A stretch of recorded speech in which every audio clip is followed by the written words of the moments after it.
Hello, everybody. This is Bernie Strom, and welcome to my YouTube channel for tonight's Boston Red Sox Historical Tournament, episode 21. This is the Region A Championship Series between the 1918 17th seeded Red Sox and the 1912 first seeded Red Sox in my first bracket of the tournament. Very interesting. We started this tournament on April 1st. It's now May 19th, about 7 weeks in. When I first anticipated doing this, my estimate was that it would take 6 months to complete this tournament with 125 teams in it from 1901 to 2025 to find out who the number one Red Sox team is in history. The good news is, as a Red Sox fan, this is 2026, and that team doesn't need to be in the tournament because it would already have been eliminated. It's so bad. Anyway, that's a sidelight. It took 7 weeks to finish Region A, so there's 7 regions left. That means it will take 1 year to finish from start to finish in this product, not the 6 months I initially anticipated. Now, of course, I could speed it up and do some of these not on YouTube and just do them on my own and do them faster. But if we can get done by April 1st, 2027, I could start some regular replays of Red Sox seasons like I'd done before. I think that might work out. So I'm going to continue at this pace and see what happens. Hi, Philip. Philip coming in. I hope you're feeling better, Philip. Are you still in the hospital or did you get home? Hope you're home. Anyway, that's where we stand. That's what it looks like. For those people that may tune in a little bit later, and this might be the first time, I'm going to take a moment here and show you how we got here. Region A, we started, like I said, on April 1st. 1912 got a bye. 1918 beat the 1931 team 4-1. Glad you're home. I hope you're feeling better. Okay, on to round 2. 1912's first series defeats 72 4-2, and 1918 squeaked by 1971 4-3.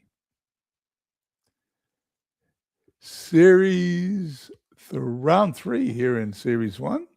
1912 defeats 1914 4-2, and 1918 defeats 1981 4-0. We did that a few days ago right here on the channel, and that leads us to Region A Championship, 1918 versus 1912. Both these teams won the World Series. 1918 won it in a shortened season, a World War I shortened season, as World War I ended MLB season early, and they played like 120 or so games. Anyway, enough with history. Let's get to the series.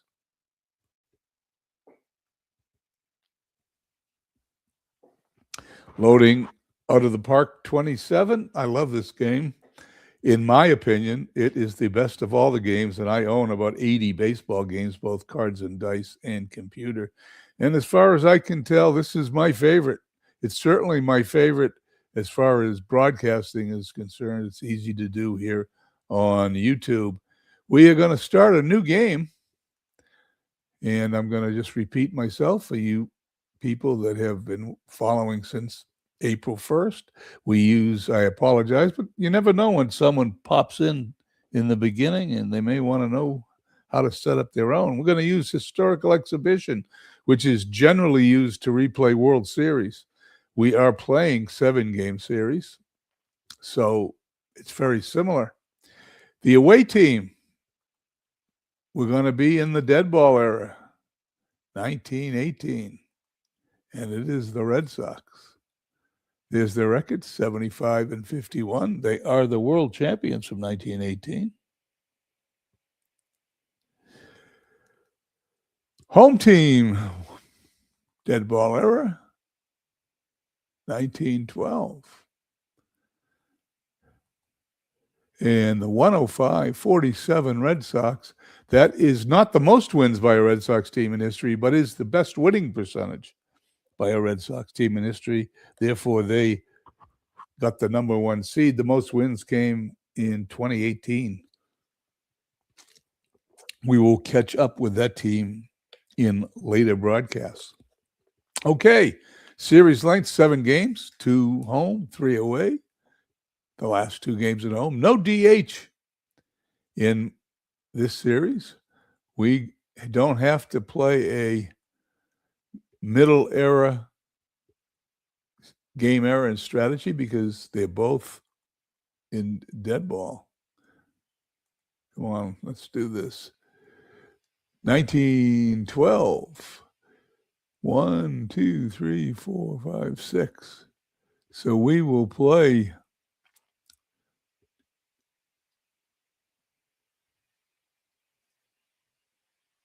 $1914. Is that it? No, 1915. 1915 doesn't really make a difference. They're both the same. Rosters are going to be end of the season rosters, 25 players. We are going to disable injuries, hit create exhibition, and the exhibition schedule will pop up here in a minute.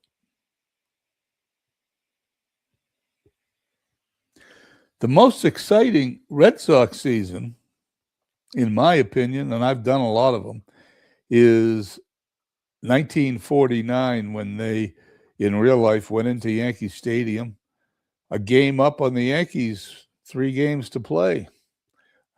In real life, the Yankees beat them and went to the World Series. In my replay, I beat the Yankees. Okay, here we go. We're going to have the AI choose lineups for the 1980 Red Sox versus right hand.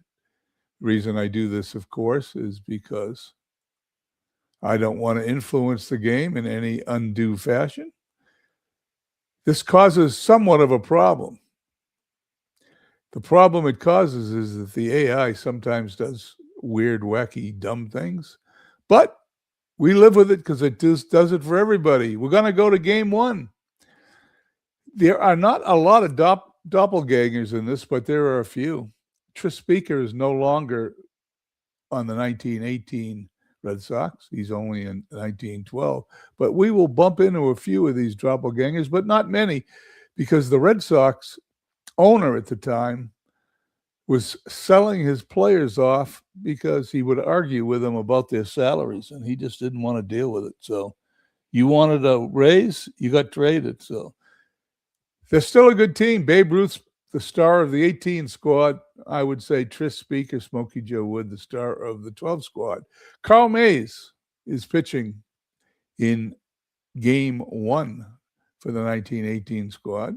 Smokey Joe Wood, with a 34-5 record, is pitching for the 1912 season. You can look at Carl Mays' numbers down in the bottom left. Anyway, here we go. We simulate until we get to an elimination game. Then we play it.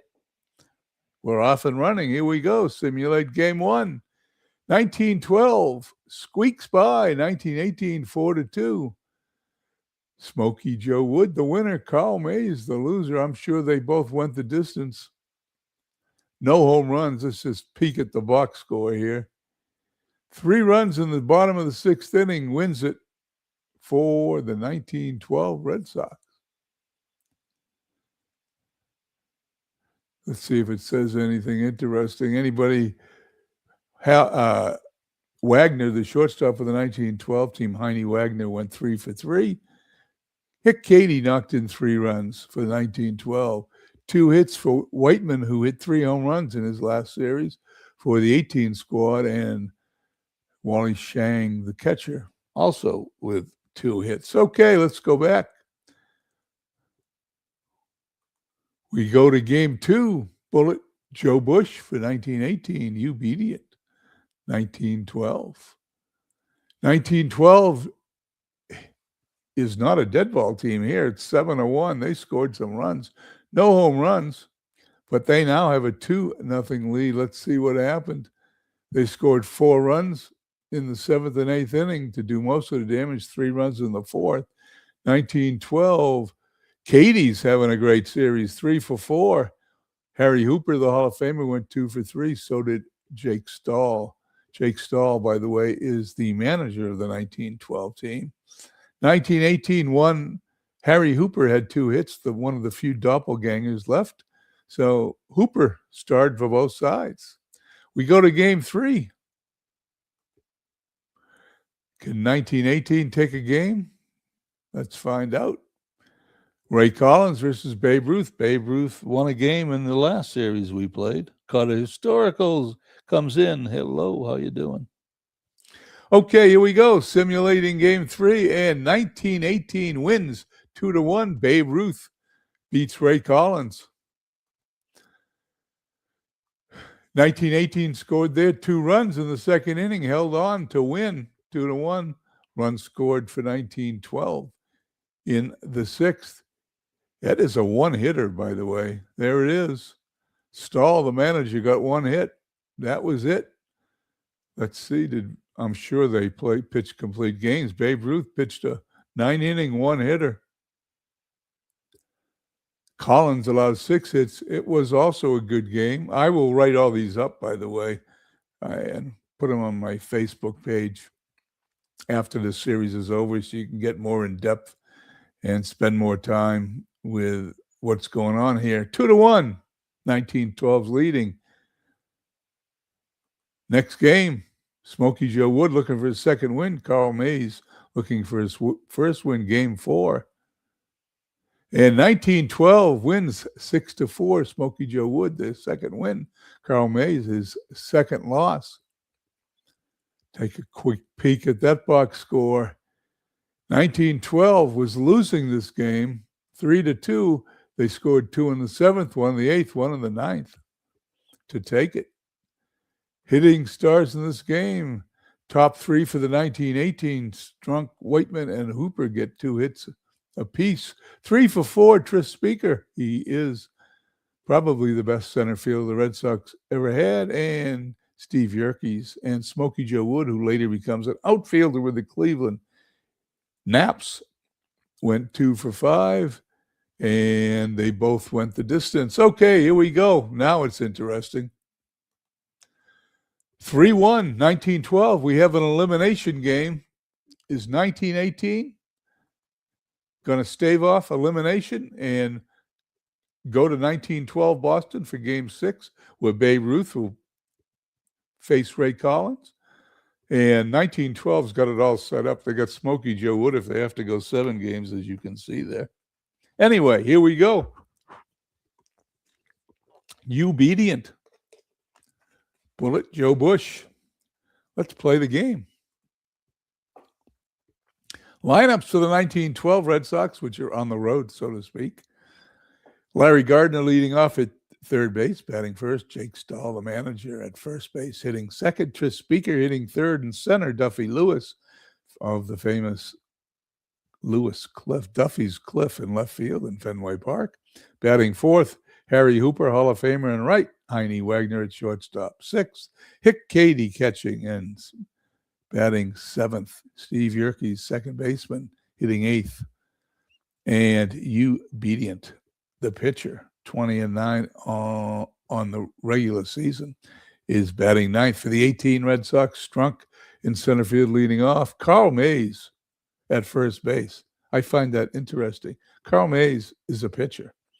And like I said, must be something in his numbers. Every now and then the AI does this to me, puts somebody in that doesn't make sense. But he might make sense because he's hitting 288 for the season, so maybe he's the best hitting left-hander. They want to put left-handers in against Obedient, I would think.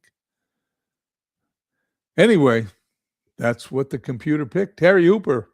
I'm taking a moment because it's the first time I've ever seen that. Harry Hooper hitting 3rd in right field. Babe Ruth cleanup in left field. Stuffy McGinnis at 3rd base hitting 5th. Wally Shang, the catcher, 6th. Everett Scott, who held the record for the most consecutive games played till Lou Gehrig beat it, Hitting seventh at shortstop, Heine Wagner at second base. Hitting eighth and Bullet Joe Bush. 15-15, 2.11 ERA in the regular season. Well, Phillips says that the best Red Sox team he knows of is 1975. Well, I don't know if you've seen the 75 team. I saw the 75 team. I think 78 was actually better than 75, but 75 was another disappointing season as they overperformed their way to 7 games in the World Series, where a bloop single to right field off a rookie pitcher and Joe Morgan hit it, wins the game in the 9th inning. I can still see that hit. It was 51 years ago, and I can still see it, watching it on TV like it was yesterday. Let's go to the field, play the game.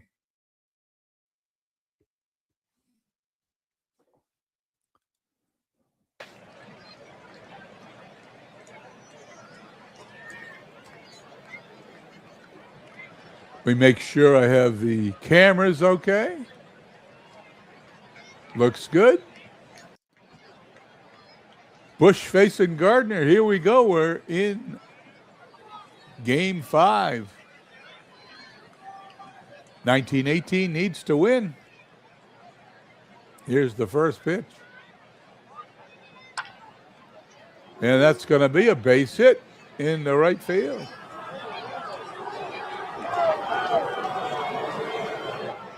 Gardner on first. Coming up to the plate, the manager, Jake Stahl. Stahl hitting a paltry 133 in this series. Bush checks the runner, has the sign, delivers. There is a missed bunt. The good news is he doesn't have to give himself a sign. He can just talk to himself. Here's the pitch. He swings away, ground ball to short, gonna throw to first. In time to get the runner. It does what a bunt does, and Gardner's at second base. One away for Tris Speaker, hitting 308. For most people, 308, no home runs and RBI might be good, but not for Tris Speaker. He's done better. Bush delivers. There goes the runner. He's out by a mile.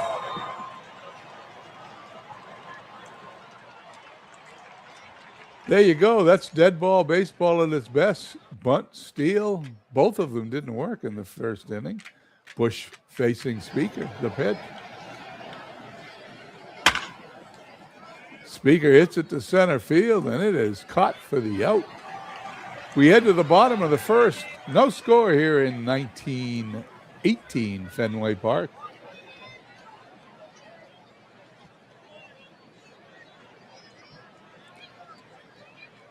Bedient is on the mound. He's 1-0 in the series. He pitched a complete game. He allowed 5 hits, 1 earned run, struck out 5, walked 2. Will be facing Amos Strunk, the center fielder, who is hitting .235 in the series.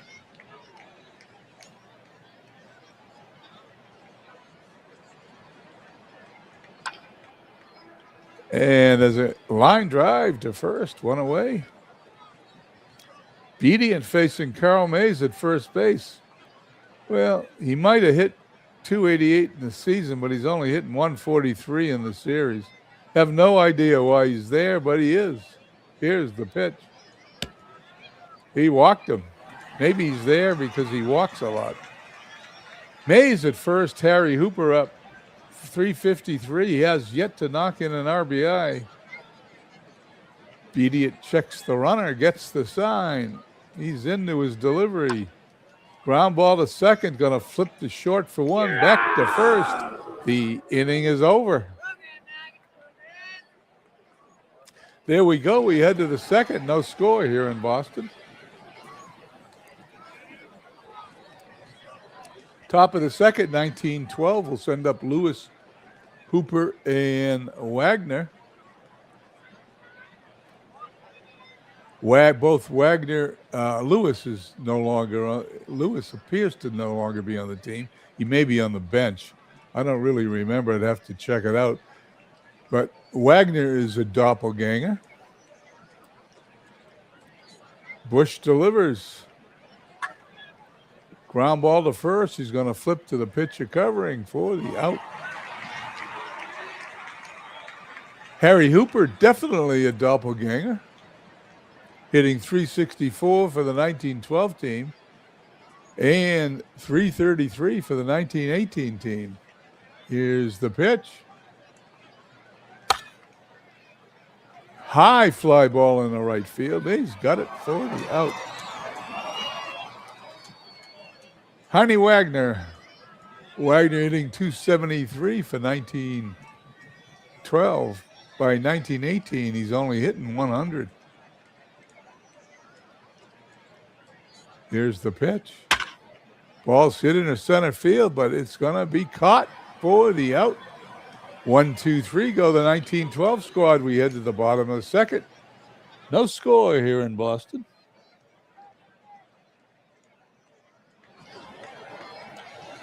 No, Cutter Historical, you are not. I don't like it when both teams have the same player. Unfortunately, when you do a tournament with all the same team, it's pretty tough to avoid. But I agree with you also. It's not my favorite thing. In all the draft leagues that I play in, we do not play with doppelgangers. So, but no way to avoid it in this type of tournament. Mike Silva, who's doing his big, beautiful baseball bash with every team in the history of baseball, can't avoid it either, and he gets doppelgangers in his series also. Babe Ruth stepping to the plate, hitting a measly 154. Here's the pitch. It's a slow roller to first, going to take it to the bag. One down. Stuffy McGinnis, 143. The pitch.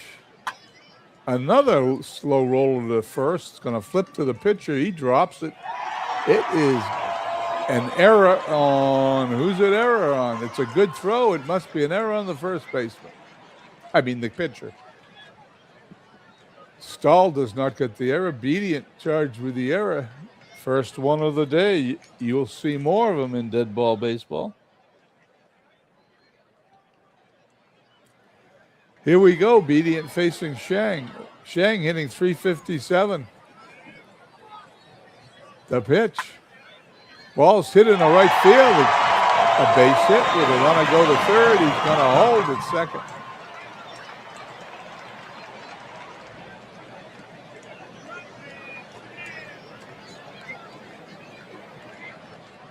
Everett's got only one hit in this series, 091. Be a good time for him to get another one. Runners on first and second, and he walked. All four bases loaded.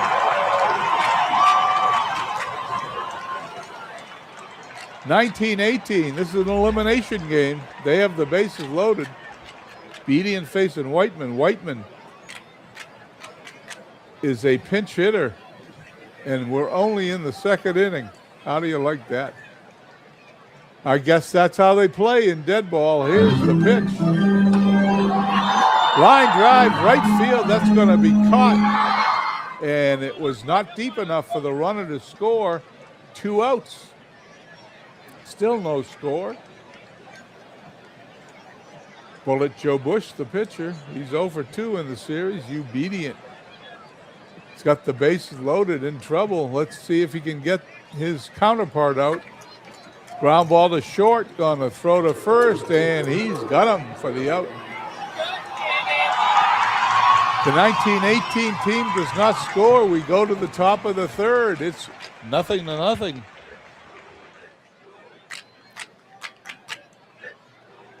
Sheen comes in to play second base for the 18 squad. Bush to pitch to Katie, Yerkes, and Bedient. Best hitter so far in this tournament, Hick Katie. Bush fires, strikes him out. Steve Yerkes hitting 286. He walks him. One strikeout, one walk here in the top of the third. Runner on first, one out for Obedient.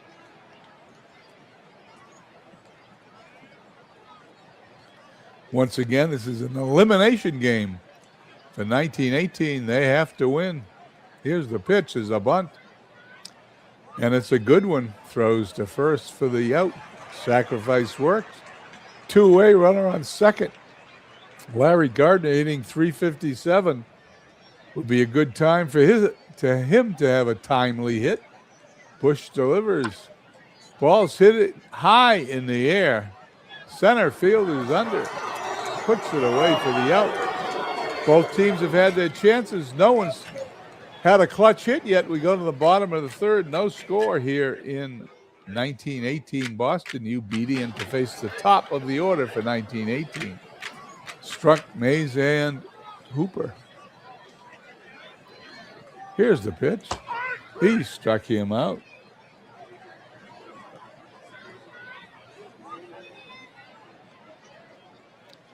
Obedient to face Carl Mays, the surprise starter at first base today for 1918.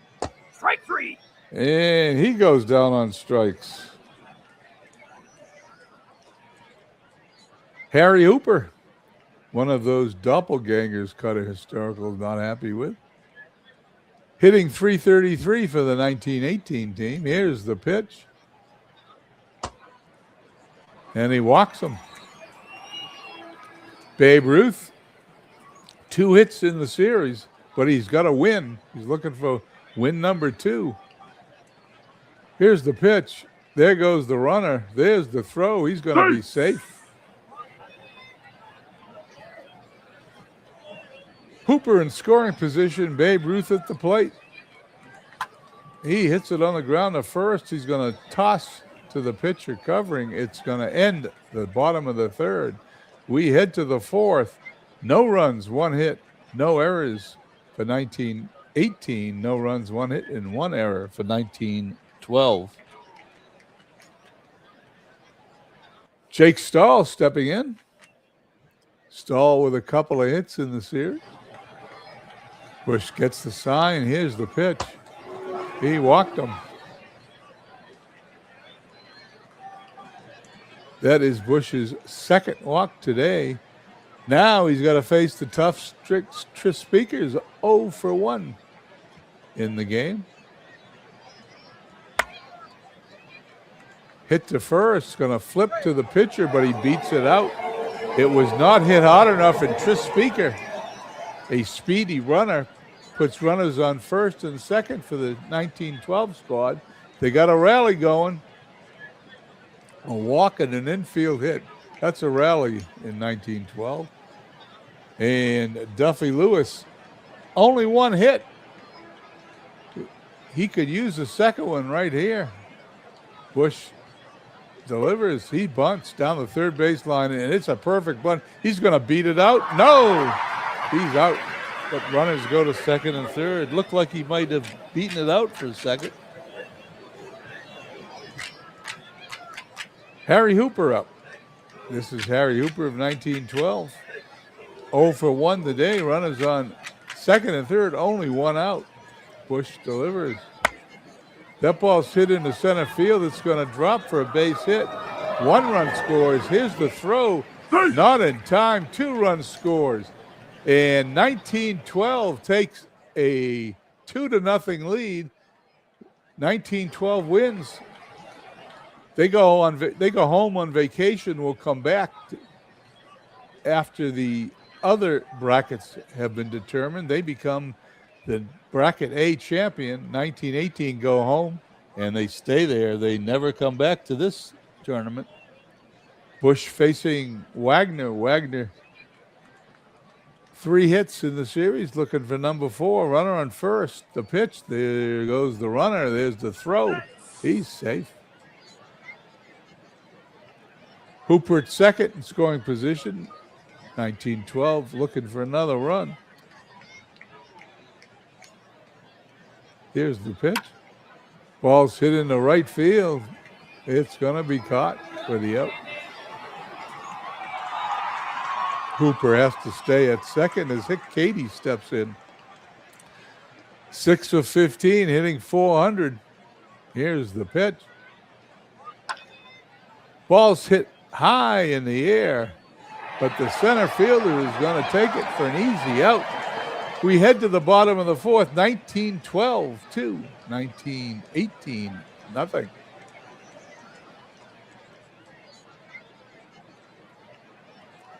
Obedient facing McGinnis, Shang, and Scott coming up for 19-18. They need to score. If they lose, they go home permanently. If 12 wins, they go home the champions and await their next round opponent. Obedient today's 3 innings, allowed a hit and no runs, struck out 2, walked 3, facing Stuffy McGinnis, who's 0 for 1 today. Here's the pitch. High in the air. First baseman's got it for the out. Shang 1 for 1, and even .400 facing Obedient. Here's the pitch. On the ground at first, going to take it to the bag himself for the out.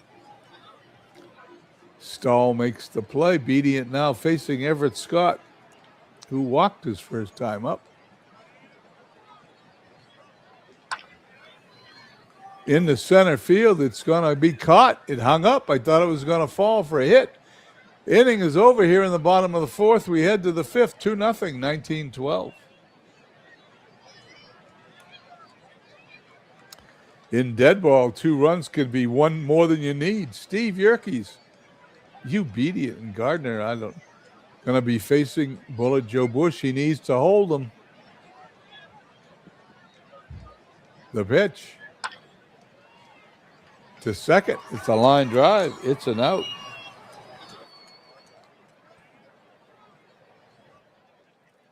Bush facing the pitcher, Obedient. Obedient's got a hit in the series. He's not a pushover.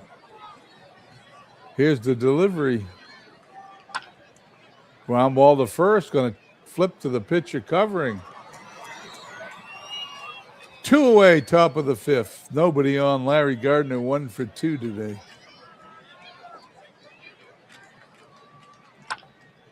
Gardner on the ground at first. Seems like there's a lot of ground balls to first, both sides. Throws to the pitcher covering. Inning is over. We're halfway home here in 1918 Fenway Park. 2 runs, 3 hits, 1 error for 1912. 1918, no runs, 1 hit, and no errors for them. Bottom of the fifth, we'll see Sheen, who's coming up for the first time today. He came in as Whiteman was a pinch hitter for the 18 squad. Bush, then the top of the order, Strunk. Ground ball to second, throws to first, quick out.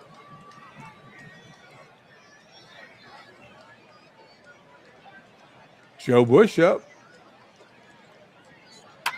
He hits it on the ground to second. He throws to first. They get him. 2 quick outs. Amos struck 0 for 2 on the day. The pitch. There's another ground ball to first. Takes it to the bag himself. We head to the top of the sixth. 1912 leading 2-0. An elimination game for 1918. 1912. Both of these teams are considered dead ball teams. That is correct. The end of the dead ball era was 1919. Larry Gardner made the last out, so we go with Stahl, Speaker, and Lewis. Bush on the mound, 5 innings, 3 hits, 2 runs, both of them earned. Struck out 1 and has walked 2. Base hit in the center field for Stahl. The manager gets a hit. Runner on first, Tris Speaker up. He's 1 for 2 today. He swings and misses and uncharacteristically strikes out. Duffy Lewis 0 for 1, only one measly hit in the series. Boy, he'd sure like to get number 2 right here. Here's the pitch. Ground ball to third. He is out.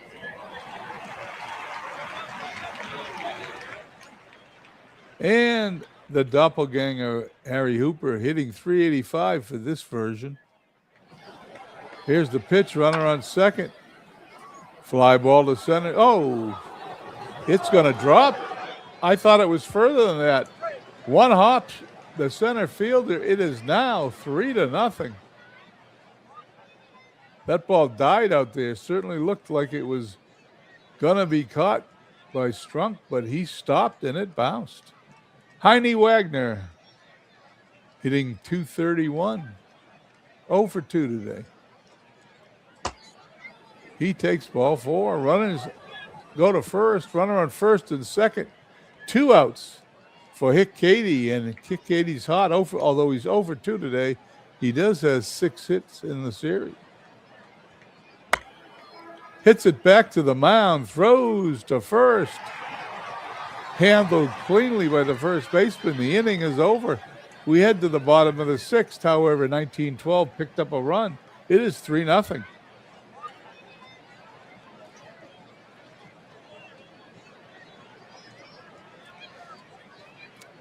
This is an elimination game. I can't say it too much. 1918 comes to the plate. Mays, Hooper, and Ruth.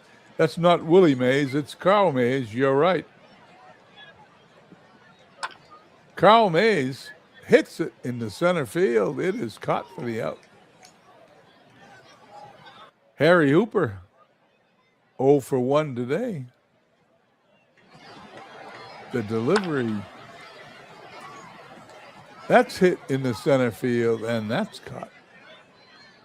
2 quicks out as Bedient now faces Babe Ruth, who's 0 for 2. Bedient, 5 2/3, is only allowed a hit today. 1 measly hit. Here we go. Here's the pitch. He walks Babe Ruth. Stuffy McGinnis. Well, I guess I'd rather face Stuffy McGinnis still. Here's the pitch. He hits it to center field. Will he get all 3? He does. All 3 putouts made by the center fielder, Tris Speaker. We head to the 7th inning. 3-0, 1912. Both starters on the mound. Bush has pitched 6 innings, allowed 5 hits and 3 runs, struck out 2, walked 3. He will face Yerkes, Bedient, and Gardner.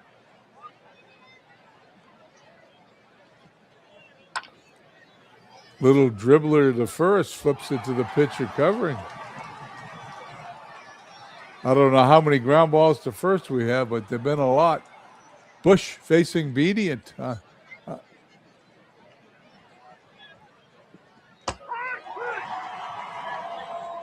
He struck him out. Bush facing Gardner, 1 for 3 today, 3-12 on the series. Here's the pitch. Base hit in the center field. 1912 is looking a little better than the 1918 team. I have to admit it. They've earned their number 1 ranking fairly, I believe. Runner on first, 2 down. Bush facing Jake Stahl, who's got a hit today. There goes the runner. There's the throw, and he's going to be safe. I'm not mistaken, it's the 3rd stolen base for the 1912 squad. Stahl's got Gardner in scoring position. Looks out at Bush. Bush winds. Here's the 3-2 delivery. Ground ball to first again. What a surprise. But he's going to beat it out. Infield hit. Runners on first and third. 1912 threatening to put this game away. Joe Bush facing Tris Speaker. Speaker 1 for 3 in the game. That ball's hit to second, throws to first. The inning is over. They get the toughest man on 1912. We head to the bottom of the seventh, 3-0, 1912.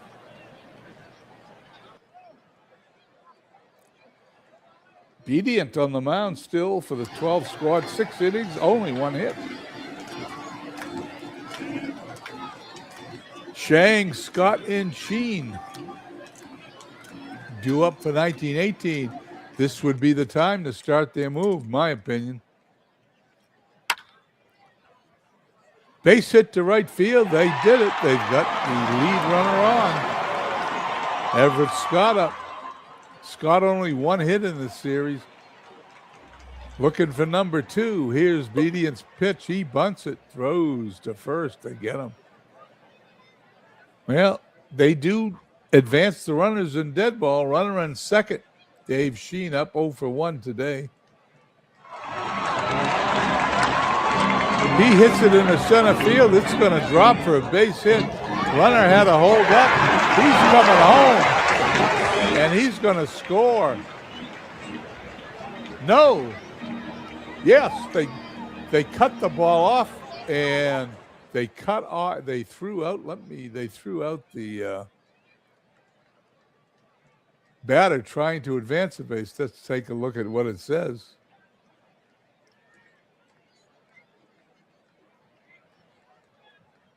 It says single out at second base, trying to stretch the hit. They threw home. It was cut off. They threw him out. They'd rather have the out than try to get the runner. And there's 2 outs, nobody on, and Bedient's going to face Bullet Joe Bush. I know the AI's managing, but I would pinch hit for him. Here is the Bedient's delivery. He struck him out. To end the inning in the 7th, we head to the 8th, 3-1, 1912.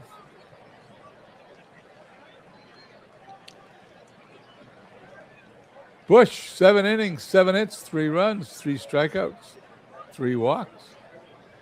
Facing Lewis, Hooper, and Wagner.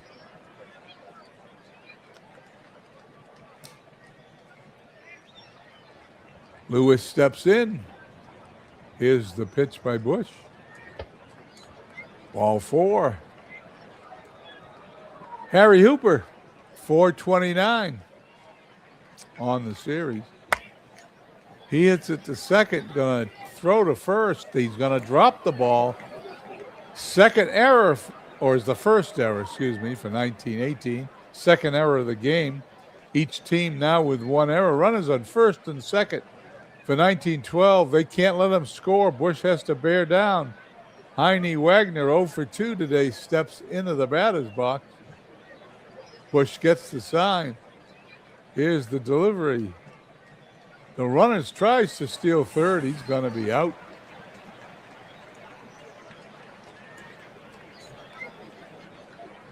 Runner goes to second.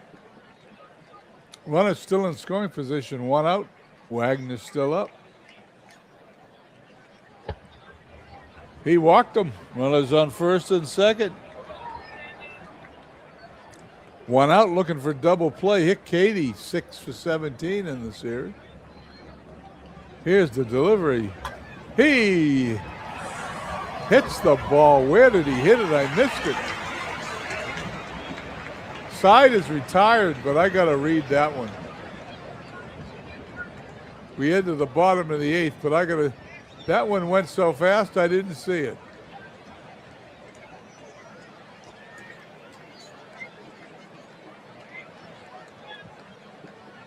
It was a line drive, lined into a double play, 6-3. Okay, that's why I didn't see it. Bedient now on the mound, 7 innings, 3 hits, a run, struck out 3, walked 4.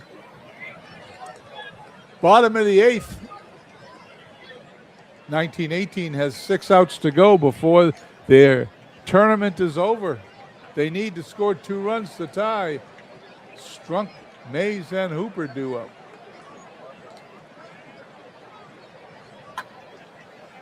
It's in the right field. It's going to drop for a base hit. Strunk at first. Carl Mays up. He bunted the last time. Let's see what happens here. He swings away, ground ball to short, throws to first. They get the runner. They get the batter. The runner advances to second. Harry Hooper up, representing the tying run. Struck at second, representing the second run of the game. Bedian's still on the mound. Here's the pitch. He walked him. 1918 has 2 runners on, 1 out. Babe Ruth up. A home run puts 1918 ahead. Can he do it? Let's find out. Bedian gets the sign. Ruth 0 for 2 today. The pitch. Ground ball to second. Short for 1. Over to first. No home run. There's a double play. Inning is over. We go to the top of the 9th in this elimination game. Game number 5 of the championship series. 1912 leading 3-1. They win. They're the champions and take a little vacation while they await the next round. 1918 loses. They go home forever. Okay, here we go. Joe Bush facing Steve Yerkes. Let's get this inning going. Ground ball to third. Going to throw to first. He's safe. Beats it out. Infield hit. Yerkes at first. We got a pinch hitter coming in. Nunemaker. First appearance in the series. Runner on first. Nobody out. Ground ball to second. Going to thrip to short for 1. That's all they're going to get.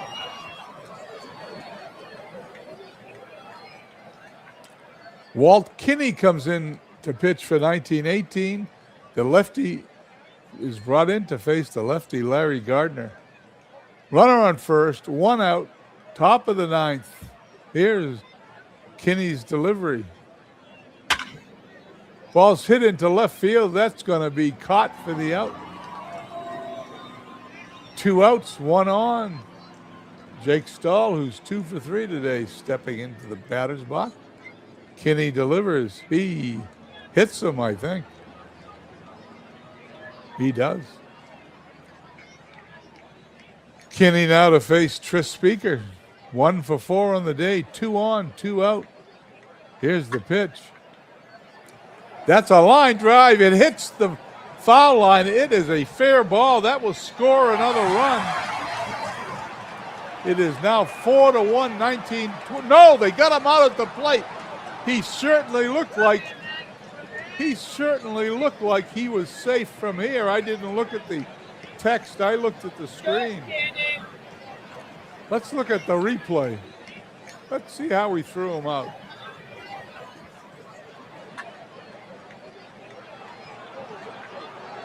Hits the line. Here's the throw. Well, they called him out. Looks safe from here. No replay. We go to the bottom of the 9th. Last chance for 1918. Charlie Hall coming in. Hall has yet to pitch in the series. Will face McGinnis, Shang, and Scott. 1918 needs 2 runs before they get 3 outs. Here we go. Hall checks the sign, delivers. High in the air. It is over the center fielder's head. It goes into the triangle. It's going to be a double. And the rally begins. 1918 has a runner on second. Nobody out. Wally Schrang, 2 for 3 today. Here's the sign, the pitch. Hit it on the ground to second, throws to first for the out. Runner goes to third. Let me set the stage.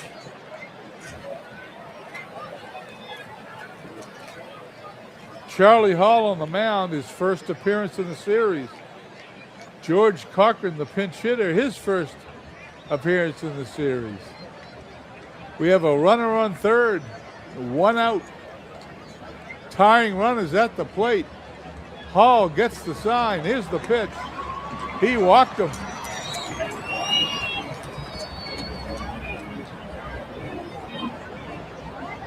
Walks the tying run on. If 1918 wins this game, we play another one tomorrow night. If they lose, they go home forever. 1912 Bracket A champions. Charlie Hall facing Dave Sheen. 2 for 5 in the series. He's got a hit today. Here's the pitch. Ball is hit to second. Throws to first. A runner's going to score, but there's going to be an out. It only makes it more exciting. Let's set the stage now. Tying run on second. 1 run up, 1912. 1 out away from Bracket A champions. Charlie Hall facing pitch hitter Fred Thomas, who's 1 for 1 with an RBI already in this series. Hall gets the sign. He looks back, checks the runner. Here's the pitch. That ball's hit to second. It's a line drive. It's caught. The series is over. 1912 wins Bracket A championship, and they will go on to face a yet-to-be-determined opponent in round 2 of this tournament. Unbelievable. What a game. 3-2, 1912. As the team piles onto the field in out-of-the-park 27 fashion. 3 runs, 9 hits, 1 error for the 1912 squad. 1918, 2 runs, 5 hits, an error, including that exciting 9th inning when they scored a run. Cut a historical, knew it. And 1912 are the Bracket A champions. I will write this up. Look for my newspaper on my Facebook page. It will have all the stories, more than you want. But it'll be there. This is the end of the Bracket A. We will start Bracket B later this week. Like I said, we're 7 weeks into the series. It will take 1 year. It'll take from April 1st, 26 to April 1st, 27 to finish at this pace. I may decide to speed it up later. When I first anticipated playing, I thought it would only take 6 months. I've got some time to make up my mind. In the meantime, we'll go in at the quickest pace I know how to go. Got to remember, I'm an old guy. Pitching. The losing pitcher was Bush. He lost his second game of the series. He pitched a good game, 8 1/3 innings. 8 hits, 3 runs. Struck out 3, walked 5. Kinney came in and pitched 2/3 of an inning to finish the game here in the 9th. Bedient, now 2-0. He pitched 8 innings. Hall came in and got the save. Only 5 hits. Each pitcher gave up a run. Let's leave the game for a minute and check one more thing as I had finished today. There it is. 1912-4, 1918-1. Bedient, the series MVP. I want to thank Cutter Historical. And Philip, I want to thank you. I'm glad you're feeling better, Philip, for checking in with us. And like I said, check the Facebook page for the write-up of this game series. And actually, there'll be a complete write-up of the entire Bracket A. The paper may be longer than 4 pages this time. Anyway, to make a long story short, thank you very much. We will start Bracket B one day this week, probably in a couple of days, Wednesday or Thursday. I'll decide it, and then I'll post it so you guys know. I hope you have a wonderful Tuesday, and I will see you all in the next broadcast. Have a nice day.